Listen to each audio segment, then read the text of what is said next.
I'd like to share something.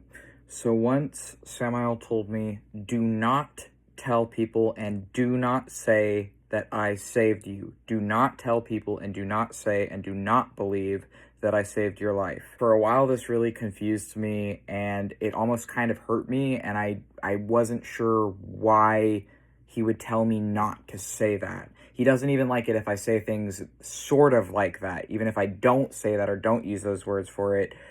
There was a video I made. I can't even remember what I had said, but it felt too close to that for his liking. I was confused if this deity has helped me in my life and has helped me in so profoundly. Why shouldn't I phrase it that way? I was thinking. And it wasn't until I saw a video recently of another occultist who I look up to and admire talking, and she was talking actually about why it's really dangerous and arrogant, egotistical, and harmful to say things like such and such entity, God, spirit saved my life. I was going through this, but this spirit saved my life and helped me. And she was actually explaining why that is really harmful. And it kind of made something like click in my head. And it kind of made me realize that's why Samael doesn't want me to tell people that he saved me, is because if I say that, then it's potentially sending the message to other highly vulnerable people out there, such as I used to be.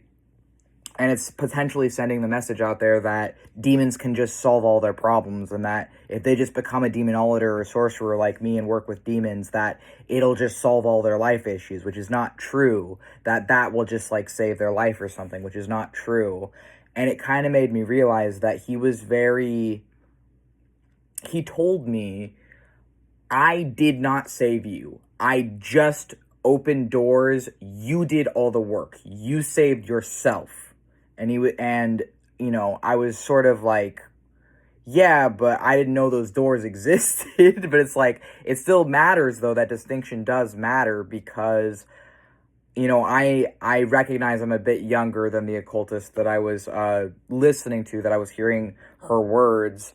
And I might only be 25, but I still feel like I know a lot, and I guess that it kind of made me humble myself a bit, or it helped to humble me to hear someone's interpretation of why it's actually very, very harmful in the occult to say that such and such spirit or God or entity saved you. And it kind of made sense to me why my deity wouldn't want me to say that. And I'm not sure if I'll share this or not.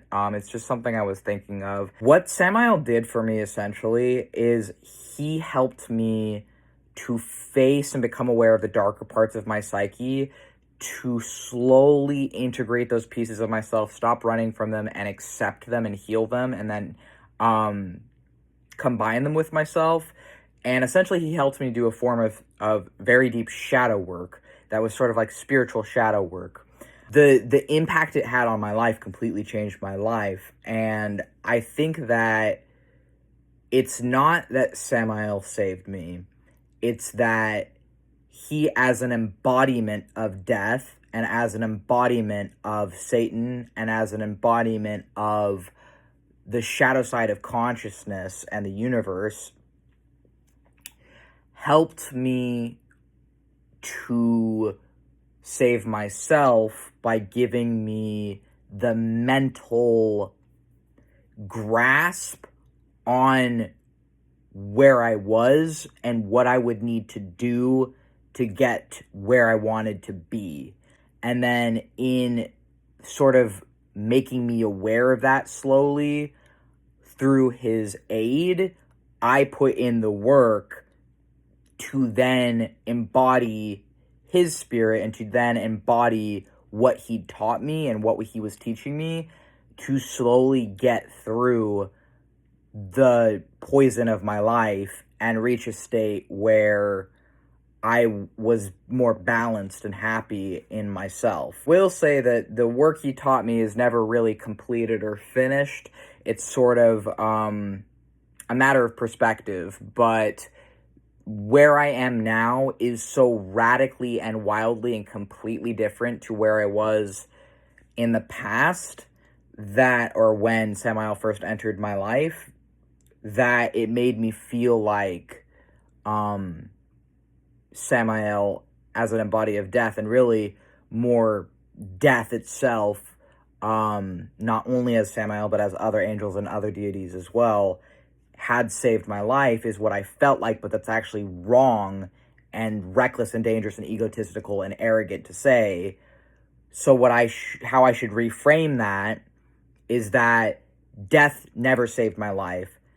Death just showed me an alternative to the way I was living. And I had to choose what I would do with becoming aware of different options in my life. So I have to put in the work. I have to save myself. I have to fucking do whatever I need to do with what these demons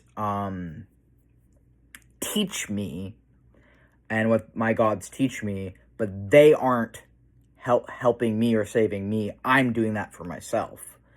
And that distinction is really important, because putting the emphasis on helping yourself will ideally prevent the false assumption of, oh, well, if you just get into whatever group or label or whatever it is, or work with whatever deity, all your life problems will just go away, because that's not true. And sentiments like such and such God saved my life promote that idea. And that's why Samael did not want me to say that. Another thing I will say is I've also recognized that things my gods have taught me, there can be other people out there who reach different conclusions with the same entities. And sometimes the things that my entities taught me, I've noticed, can be directly fucking contradictory to things other people have realized with their journey with the same deities. And this can be really hard to come to terms with as a witch. Like, how can there be people out there who are claiming to be children of Samael and Lilith, who are cult leaders, literally trying to start new religions, literally, you know, and I will say I'm a fucking hypocrite on that, because I used to be in a cult as a theistic Satanist, even though the cult actually had nothing to do with theistic Satanism. But I still fell for a couple cults in my journey. I fell into them and then out of them when I realized that it was really fucking harmful and bad, and that, in my opinion, there's no such thing as a good cult. But I didn't know that at the time, and I learned it the hard way.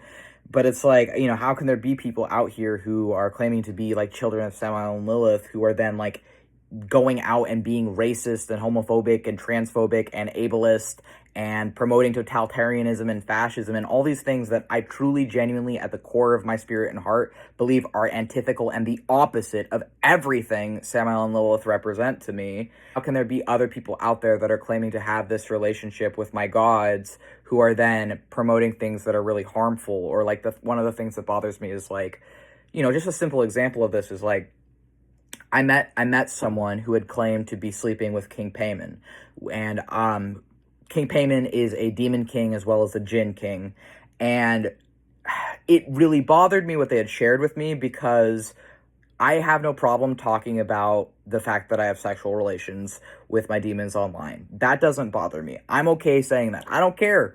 You know, if people believe that or not. I don't care if it offends anyone or not. I feel like as long as I'm being respectful, just leaving it at that is okay. But what this witch had done was not that. She had DM'd me privately to tell me private graphic details about her sleeping with King Paimon. And the thing is, I did not know this person. I'd talked to them maybe twice online before she did this, and it offended me so severely that I immediately blocked her for it, and then I kind of like ranted a bit about how upset I was about that. And the thing is, to me, is like, King Paimon as a demon of music and as a demon of creativity, and as a king who, to me, embodies creativity, essentially. He's a creative spirit, like, and that's not all he is, but it's like, to me, it's like someone like, who is another witch sleeping with King Paimon, who then DMs me graphic details about it. I'm like, I don't need to fucking know. I don't need to know that. Like, why are you fucking telling me that? Like, I don't need to fucking know that. And it's like, that's the thing that I'm just like, I feel like that's disrespectful to that demon and what they represent to me. And I'm like, the things like this is like, am I gonna tell those people, you know, out there that are doing things that I feel like go against the will of these gods in my eyes, that they don't really have a relationship with them, or that the things they've learned aren't true? Like, no, I'm not gonna fucking do that, because I have no idea. And it's all like, to me as a chaos mage, I feel like a lot of this stuff is really like psychological as well. And it's like where the line between the psychological and the material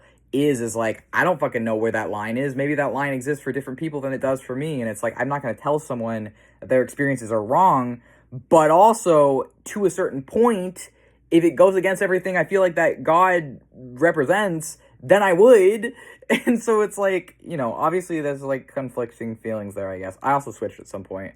I don't know what we were talking about before this, so I'm going to end this video because my DID headmates have been switching while we're talking about this.